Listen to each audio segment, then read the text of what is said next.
Nakatikim na ba kayo ng sinuso? Ng crispy pata at crispy ulo. Sabayan pa ng lechon liempo.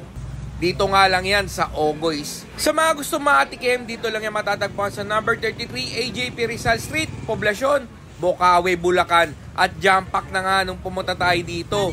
Dahil bukod nga sa student meal ay meron din sila ditong bestseller na sisig na tig 100 at tig 120. Patok na patok nga itong kainan na to, hindi nga lang sa mga namumulutan, pati na rin sa mga estudyante.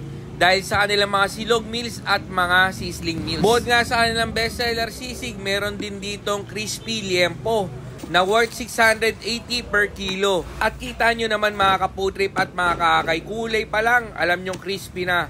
Bukod dyan, meron din sila ditong crispy ulo na 600 per piece. Meron din silang crispy pata na tig 550, 600 at 650. Pero alam nyo mga kaputrip, ang pinunta talaga natin dito ay yung kakaiba, itong ang sinuso.